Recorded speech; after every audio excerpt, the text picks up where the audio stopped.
Ya.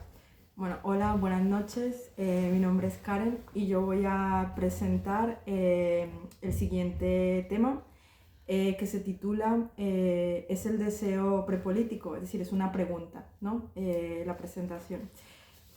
Para este tema voy a intentar hacer como una especie de diálogo entre Sigmund Freud, Simone de Beauvoir y Amia Srinivasan, que es una profesora actual en Oxford que enseña teoría política y feminismo, ¿no? Bueno, voy a explicar un poco el planteamiento o el problema. Voy a partir de el análisis que hace Freud del concepto de feminidad en dos de sus obras, una de ellas la feminidad y otra las consecuencias psíquicas de las diferencias anatómicas entre los sexos, ¿no? Estas dos obras las escribió Freud al final de su vida, entre el 1925 y en el 32.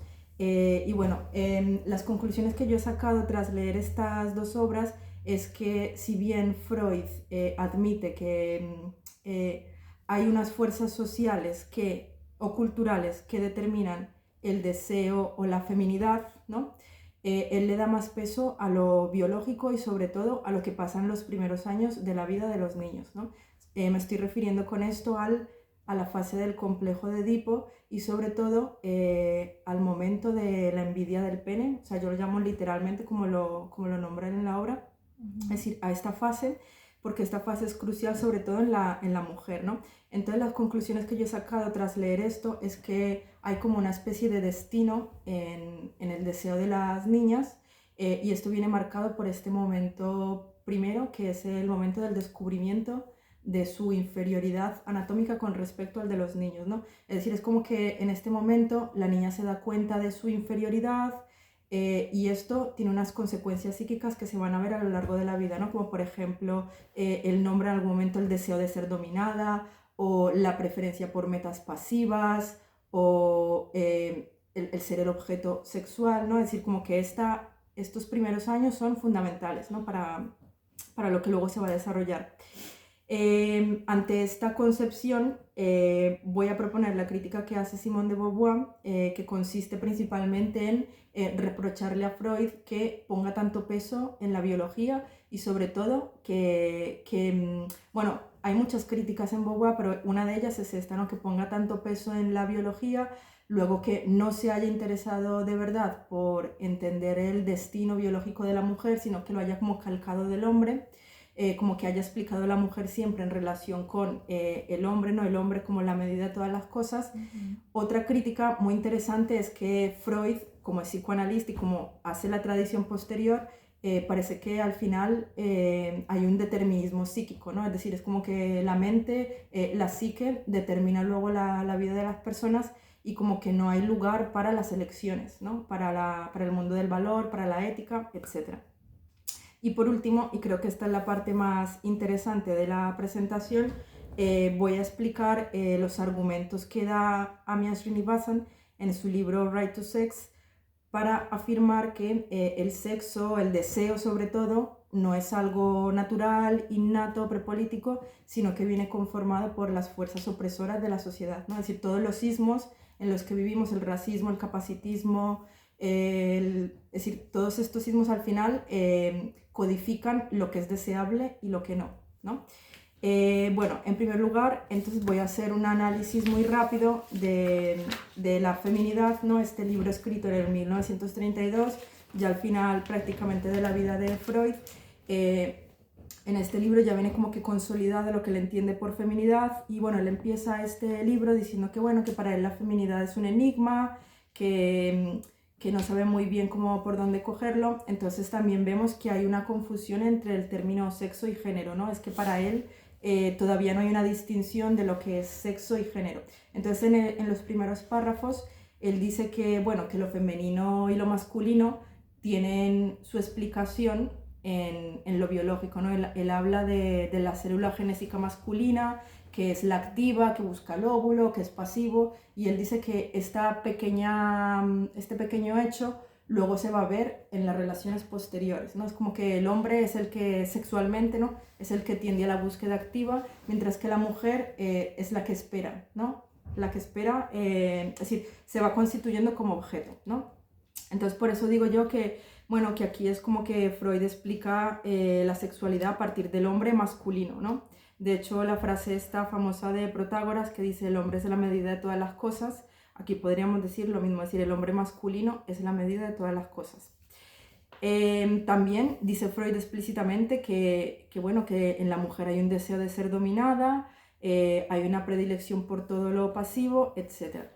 También hace una relación entre esto y el narcisismo. Él dice que, bueno, que la mujer, como se da cuenta de esta inferioridad primaria, como que transforma esa inferioridad en vanidad, ¿no? Es decir, como que tiene más necesidad de ser querida que de querer, ¿no? El punto de partida de todo esto, como he dicho antes, va a ser el momento de la envidia del pene o el momento de el descubrimiento de sus diferencias anatómicas, ¿no? Según Freud, esta constatación en la niña tiene como 3 consecuencias, ¿no? Primero, o bien la inhibición sexual, que puede llevar a la neurosis, luego el complejo de masculinidad, es decir, el no ser capaz de aceptar esa supuesta inferioridad, o la feminidad normal, ¿no? Que para mí esto es interesante, yo no sé si he llegado a entenderlo bien, pero por ejemplo en el libro siguiente, en el que voy a explicar ahora, parece ser que la niña como que sustituye esta idea del falo, del pene, por la del hijo, ¿no? Es como que hay una resignación entre un placer que no tiene y el concepto de hijo. Bien. Entonces en este libro, el de 1925, aquí él ya se centra en las consecuencias explícitas de esta diferencia anatómica, ¿no? Él nos dice que en el niño, en el varón, el momento del Edipo es un momento crucial. Él dice que en el niño este proceso es más sencillo que en el de la niña, porque el niño, por ejemplo, siempre tiene un objeto amado, va a ser el mismo, aunque es verdad que el complejo del super yo que se forma ahí es más fuerte en el niño. Este proceso en el niño es como que más normal, porque en la niña viene algo antes, ¿no? Y ese algo que viene antes es el momento de la castración, ¿no? El momento de darse cuenta de que a ella le falta algo. Entonces él empieza a enumerar una serie de consecuencias que se derivan de este momento, ¿no? Él dice, bueno, la niña ha visto que no tiene el pene, quiere tenerlo, tiene la esperanza, ¿no? Tiene ese complejo de masculinidad, quiere parecerse al varón. Luego habla también de la herida narcisista. Otra idea muy interesante es que la niña interioriza ese desprecio por lo femenino, porque claro, el niño cuando se da cuenta de que la niña es ese ser al que le han castrado, al que le falta algo, es como que puede desarrollar dos sentimientos hacia la niña, el desprecio o el horror. Entonces como que la niña interioriza ese sentimiento hacia ella misma. Y luego Freud introduce un término que yo no termino de entender mucho, que es el término del... No sé si tú has leído este libro. ¿Cuál? El de las consecuencias psíquicas, de las diferencias sexuales en Freud, ¿no? Bueno, es que él habla aquí de un onanismo infantil que lleva a la niña como a sentir placer con la imagen de que se le pega a un niño, ¿no? Y que esa imagen luego es el derivado en la masturbación. Y luego dice que la masturbación es algo masculino, ¿no? Esa idea no me queda a mí del todo clara, pero bueno. En resumen, ¿no? ¿Qué podríamos decir de esto? Bueno, pues que el curso histórico es que hay una desventaja genital, la niña lo percibe como una inferioridad, se produce la envidia, la identificación, el autodesprecio, la fantasía, etc., ¿no? Bien. Esto no sé si leerlo, creo que no lo voy a leer. Entonces, bueno, ¿cuál sería la respuesta que le da Simone de Beauvoir a Freud? Bueno, en primer lugar, ella le reprocha que haya calcado la sexualidad femenina a partir del hombre. Además, hay otra crítica hacia el concepto de la libido. la libido se supone que es una fuerza, que es una energía, ¿no? Que es una cosa activa, pero curiosamente en la mujer se muestra como algo pasivo, es decir, sí, la libido es una cosa activa, pero en la mujer se manifiesta como deseo de ser poseída, deseo de ser objeto, deseo de, ¿no? Todo pasivo. Luego también Simone de Beauvoir le reprocha que no haya podido explicar el porqué de la primacía del padre, ¿no? Es como que algo en lo que él no entró. Y bueno, a mí me gustaría añadir que yo creo que, aunque en la época de Freud quizá no se investigó esto mucho, yo creo que hoy en día la antropología económica sí que puede situar un momento en la historia en el que se produce esta gran diferencia sexual, ¿no? Que al final es una diferencia de roles, que es en el momento en el que surge la agricultura, es decir, antes, en las principales sociedades, las forrajeras, cuando no existía esta gran distinción entre lo de dentro, lo de fuera, es decir, el hogar y lo exterior, digamos que los roles eran más equitativos, por lo tanto no había una gran distinción entre, ¿no? Como la que hoy en día, mujer, hombre, la casa, lo exterior. Bien, ¿qué más le puede reprochar Simone de Beauvoir? Pues el determinismo psíquico, ¿no? Claro, tenemos que tener en cuenta que Simone de Beauvoir era una filósofa existencialista, es decir, parte del hecho de que somos primero libertad y que nosotros nos definimos a partir de las elecciones que hacemos. Claro, ella le reprocha a Freud que nos ha reducido a pulsión sexual, ¿no? Es como que somos un juguete de las pulsiones sexuales. Ella dice, ¿qué pasa? Que es que en la mujer no hay una jerarquía de valores, la mujer no elige en función de, ¿no? de valores éticos. Entonces, claro, ella dice, el problema está en que el niño, ¿no? Este objeto, es decir, el falo, ¿no? El pene, como queramos llamarlo, es un objeto en el que el niño se puede objetivar, ¿no? Es decir, se puede volver trascendencia. Y ella lo que dice es que en la niña lo que puede pasar es que la niña no tenga ese objeto en el que trascenderse, sino que se convierta ella misma en objeto. Entonces ella dice que, bueno, que en realidad el principal desafío de la mujer va a ser postularse como trascendencia, más allá del hijo, ¿no? Es decir, más allá de desarrollarse como madre, sino como otras cosas, ¿no? Bien, entonces, claro, podemos ver que hay una gran crítica de Beauvoir a Freud, pero es decir, la parte que a mí más me interesa es mostrar la posición de Amia Srinivasan. Esta filósofa escribió el libro The Right to Sex en el 2014 y se tradujo al castellano en el 2022, si no me equivoco, por la editorial Anagrama. Entonces, en este libro ella analiza, es decir, se llama el derecho al sexo. Uno se puede preguntar, ¿tenemos derecho al sexo? Es decir, ¿qué quiere decir esta pregunta? ¿Qué quiere decir tener derecho al sexo? ¿Cómo se tiene derecho a que sea una vivienda? ¿No? Entonces, ella se fijó o le llamó mucho la atención un caso que ocurrió en el 2014 en Estados Unidos de un chico que se llamaba Elliot Rodger, que es un famoso incel, ¿no? Para los que no lo sepan, el incel es esta gente que nadie se quiere acostar con ellos. Entonces este chico, antes de suicidarse, cometió una masacre, ¿no? Es decir, mató a varias personas y dejó un manifiesto. En ese manifiesto él decía que, bueno, que odiaba a las mujeres porque ellas le habían privado de su derecho a tener sexo, ¿no? Entonces a ella le llamó esto mucho la atención y dijo, bueno, ¿qué pasa? Que este hombre, ¿por qué no tiene, no? Es decir, ¿por qué se le ha privado del sexo? ¿Tiene derecho al sexo? ¿Hay un derecho a ser deseado? ¿No? Bueno, esto en concreto lo voy a explicar más adelante, ¿no? En principio, ¿qué nos cuenta ella, por ejemplo, en el prefacio de este libro? Bueno, en primer lugar, ella responde, ¿no? Explica lo que es el feminismo para ella. Ella dice que el feminismo es un movimiento político que consiste en cambiar el mundo hasta dejarlo irreconocible, ¿no? Entonces ella se pregunta, ¿sería posible construir un mundo en el que acabemos con la subordinación política, económica, física, psíquica, cultural, etcétera, etcétera, de las mujeres? Y dice, bueno, no lo sabemos, probemos a verlo, ¿no? Entonces ella se pregunta, ¿qué es el sexo en este libro? Y dice, bueno, el sexo nos han hecho creer o nos han hecho pensar que es algo prepolítico, que es algo natural, pero esto es un error. Es decir, el sexo y nos da una serie de definiciones. Nos dice, bueno, el sexo es una cosa que viene ya de antes, es decir, los cuerpos se clasifican entre masculinos y femeninos, y hay algunos cuerpos que para llegar a esa categoría se tienen que mutilar, ¿no? Para adaptarse a esa categoría. Y además nos dice que los cuerpos sexuados sirven para algo, ¿no? Dice que hay cuerpos que sirven para cuidar, hay cuerpos que sirven para dar placer a otros, ¿no? Es decir, los cuerpos sexuados desarrollan una serie de tareas, ¿no? Entonces, claro, en este libro ella analiza cómo interfiere en el sexo pues la opresión, la raza, el capitalismo, el liberalismo, ¿no?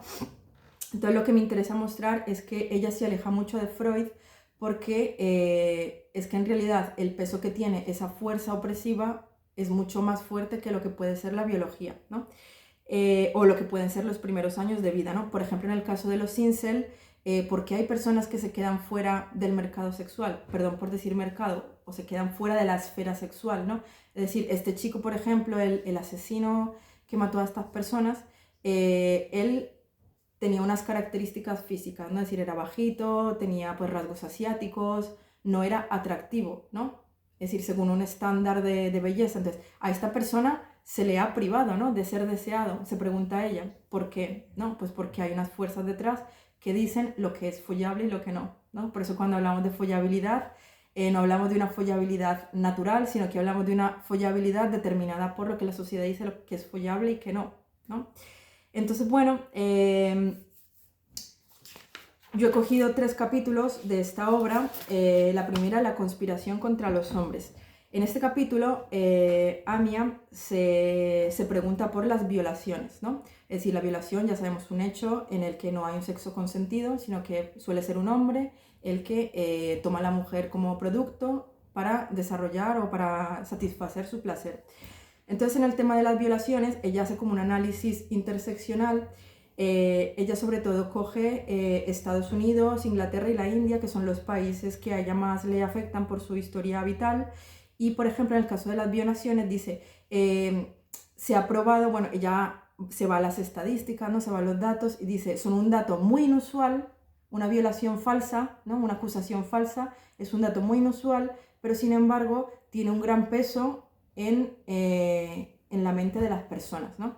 Entonces ella se pregunta, por ejemplo, el caso de las acusaciones falsas, y se da cuenta de que, por ejemplo, en Estados Unidos, por ejemplo, la población negra en Estados Unidos supone un 14% de la población, y sin embargo, el 50% de o el 54%, algo así, de las acusaciones falsas por violación se da en negros, ¿no? Hay aquí ¿no? Una especie de desequilibrio, ¿no? En esto.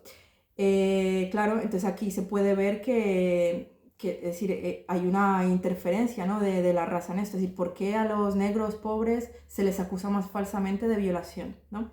No pasa tanto con los blancos. Es decir, cuando un blanco viola a una chica, parece que hay más bien escepticismo, ¿no? Es decir, ¿de verdad ha violado? Entonces, aquí propongo un caso muy famoso de un chico blanco que viola a una chica de origen asiático. Cuando ocurrió esto, pues había mucho escepticismo alrededor de la chica, se la cuestionaba a ella, incluso su padre salió diciendo cosas así muy, muy estrambóticas, como que pobre mi hijo, ¿no? Es decir, por 20 minutos de acción ahora le van a condenar y le van a arruinar la vida, ¿no? No pasa lo mismo cuando es el caso del negro que viola ¿no? a una mujer. Entonces, voy a coger otro ejemplo, no sé cuánto tiempo llevo hablando. 18. Ah, vale, entonces voy bien. Por ejemplo, hubo un caso en Massachusetts de un chico ganés que tuvo relaciones sexuales con una chica blanca de allí, de Massachusetts, y estamos en el contexto del solo sí es sí, ¿no? Tú conoces la ley, ¿no? Bueno, pues para los que no lo sepan, es una nueva ley que pone el consentimiento en la afirmación, ¿no? Es decir, no basta simplemente con que no digas no o que no grites, es que tienes que decir que sí para que sea una relación consentida. Entonces, en este caso, esta chica tuvo relaciones con este chico y mientras esta chica estaba teniendo relaciones sexuales con él, ella como que se echó para atrás, mentalmente dijo, bueno, no quiero seguir, pero claro, ella siguió. Y luego cuando terminó de tener relaciones sexuales se sintió mal porque dijo, bueno, yo en el fondo no quería, pero es que a ella nadie la estaba coaccionando, ¿no? Es decir, ella estaba continuando con la relación pese a que nadie le estaba diciendo que siguiera, que tal. Entonces para esta filósofa estas formas de relación sexual son muy llamativas porque, claro, ¿por qué tantas mujeres? Porque esto no es algo inusual, es decir, esto es algo que pasa mucho. ¿Por qué tantas mujeres comienzan una relación sexual y luego continúan pese a que no quieran, ¿no? Y ella dice que ahí interfieren muchos mandatos sociales que nos dicen que, bueno, que una mujer pues tiene que seguir, ¿no? Es decir, si tú empiezas, ¿cómo te vas a echar para atrás, no? No vaya a ser que te llamen, por ejemplo, calientapollas, ¿no? Ese concepto, ¿no? Que conocemos. Es decir, es como que la mujer ya tiene interiorizadas unas expectativas sexuales y las sigue pese a que no quiera, ¿no? Entonces, en este caso, por ejemplo, la chica se echó para atrás, lo denunció y al final a este chico pues se le arruinó un poco la vida académica, pese a que luego no fue condenado, ¿no? En este caso como que no hubo escepticismo, pero es que claro, es algo que pasa muchísimo, ¿no? Es decir, ella habla de que los negros, por ejemplo, tienen esta etiqueta de hipersexuales, ¿no? Es decir, al hombre negro se le ve como el violador, al hipersexual, y a la mujer negra se la ve como la mujer hipersexual violable, ¿no? Es decir, cuando las mujeres negras, yo estoy hablando así muy general, pero ella da datos concretos en el libro, cuando las mujeres negras denuncian una violación o no se las toman en serio, o directamente es que no, una mujer negra no es violable, ¿no? Es decir, es que ellas se lo buscan, ¿no? Entonces, bueno, aquí vemos un poco cómo interviene la sociedad o la ideología, mejor dicho, en el concepto este de la violación. Vale, vamos con el siguiente. El siguiente capítulo se llama El derecho al sexo y ella se pregunta si existe un derecho al sexo, ¿no? Por ejemplo, este señor, el incel, el Roger Elliot o como se llame, él sí creía que él tenía un derecho al sexo. Es decir, él tiene derecho a follar y además las mujeres son su producto, ¿no? Él quería tener sexo con mujeres que él no podía alcanzar, ¿no? Es decir, mujeres rubias, altas, guapas, no sé qué, y él era pues feo, ¿no? No era deseable. Entonces, claro, él en el fondo desarrolló como una especie de misoginia o de odio también hacia sí mismo, ¿no? Odio por ser racializado, por ser feo, por no ser aceptado. Entonces, claro, este caso le resulta muy interesante a ella porque dice, porque hay personas que se quedan fuera, ¿no? Porque es decir, ¿qué ha hecho esta persona? Bueno, seguramente sea una persona despreciable por dentro, pero ¿qué hacen estas personas incel, ¿no? Porque hoy en día hay un movimiento para no ser deseados. No han hecho nada. Es decir, es la sociedad la que determina qué cuerpos son deseables y qué cuerpos no. Pero es que no pasa solamente con los incel. Pasa, por ejemplo, ella también menciona el caso de las mujeres negras, gordas, discapacitadas, ¿no? Por irnos a un caso quizá más extremo. Es decir, hay gente que no es deseable, que se les ha privado del derecho al sexo. Entonces ella aquí ve una paradoja y es que aunque el sexo parece que sea lo más íntimo, ¿no? Porque el sexo pasa en un momento íntimo, en el fondo es lo más público, ¿no? Porque es que hay unas fuerzas exteriores que ya nos dicen lo que es deseable y lo que no. Entonces, esa sería, digamos, la pregunta principal de este capítulo, ¿no? Tenemos un derecho al sexo y si el sexo es algo privado, ¿por qué intervienen fuerzas exteriores, ¿no? Bien, y ya en el último capítulo, que se llama Política del Deseo, aquí Amia va un poco más allá y dice, bueno, si el deseo es algo conformado por la opresión, por los movimientos opresivos, ¿podemos cambiarlo? Es decir, ¿podemos modificarlo? Ella está convencida de que sí. Ella está convencida de que el deseo se puede educar. Ella utiliza la palabra disciplinar, ¿no? Y además ella dice que hay ejemplos de estos casos. Ella nos habla, por ejemplo, de las feministas de los años 70 que decían que, bueno, que se podía luchar, ¿no? por ser deseable. Entonces, claro, ella nos dice, podríamos disciplinar el sexo y si lo hacemos, ¿cuál sería el criterio, ¿no? Es decir, ¿cómo podríamos cambiar ese deseo sin, por ejemplo, ser moralistas y decirle a las mujeres lo que tienen que desear y lo que no, ¿no? O cuál sería la finalidad de modificar ese deseo, ¿no? Entonces aquí ella termina el capítulo hablando de la follabilidad, ¿no? Ella dice, es que hay como una especie de jerarquía de lo que es follable y lo que no. Entonces como que en la cúspide se encuentran las mujeres blancas, tal, y en lo más bajo las mujeres negras, gordas, etcétera, ¿no? Pero ella dice que esto no es algo natural, ¿no? Es decir, es que esto tiene que ver con cómo la sociedad te recompensa por tener sexo con gente blanca, gente negra, gente discapacitada, gente no discapacitada, etcétera, ¿no? Entonces, ya para terminar, porque aquí hay muchas cosas que decir, pero no quiero desviarme mucho. Como conclusiones, ¿qué podríamos decir? ¿Hay alguna convergencia entre Srinivasan y Freud? Bajo mi punto de vista, poca.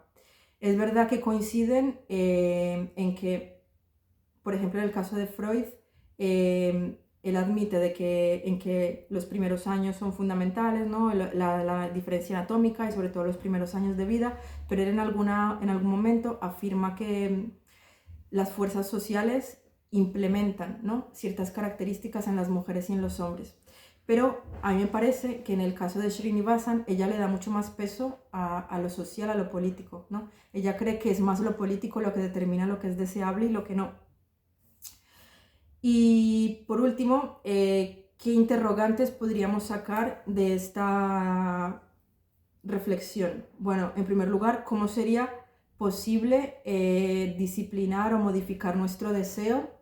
O sea, cuando ella habla de modificar el deseo, no quiere decir de vamos a desear lo que se me ocurra, sino no dejar que las fuerzas opresivas te digan lo que tienes que desear o los cuerpos que tienen que ser deseados, sino que es más bien cómo acallar, ¿no? Cómo acallar esas voces que te dicen.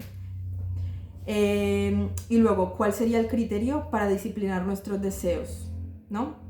Que son presas de la opresión capitalista, racista, capacitista, heteronormativa, etc.